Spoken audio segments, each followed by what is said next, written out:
So, for this video mga kotik, no? So, karon mga kotik, natin abot nga bagong parcel gikan sa TikTok mga kotik. So, kani siya mga kotik, para ni sa tong motor nga Samurai 155 scooter.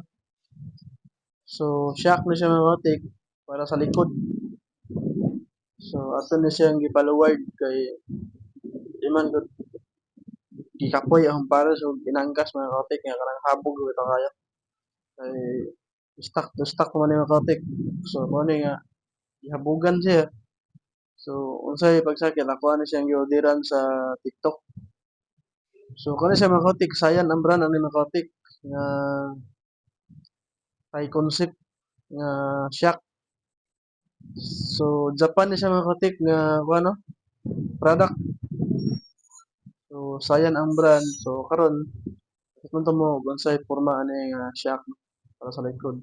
Adjustable na siya mga kotik, no? So, kita mo na color gold na siya. Black din gold. With sticker pa na siya mga kotik nga nayalin o spare nga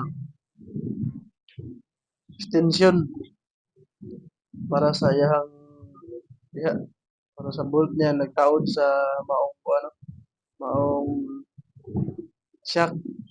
So 300 mm na siya mga kotek ang katas-on. So pwede na siya sa mga Mio, no? Or click labi na kung magpaluward mo. Pwede kina siya. So make sure lang gamay-gamay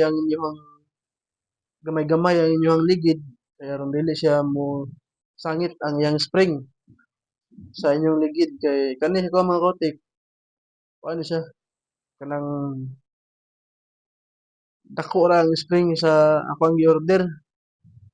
So mao to nga pagpataod nako okay ra man siya basta lang usa lang ang sakay. Pero naay angkas mga kotek masangit jud ang spring sa ligid kay dako man ang ligid sa kuang kuan gud or sa muang Samurai 155 nga scooter. Dako man ang ligid kay stuck man ni siya. So mao ni siya mga kotek nga pagpataod na mo ja okay na napurma na sa na submit na taod na siya pero ang problema lang is masabod na jud siya sa spring ang ligid. So mao to nga ako na lang siyang gilisan. So kita mo na mga kotek nindot kayo ang design, no?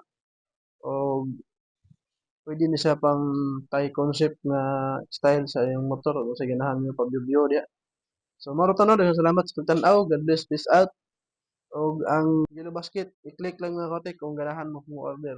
Nasa kilid ang yellow basket. Og maro to. Daghang salamat sa pagtan-aw. God bless, peace out, and bye-bye.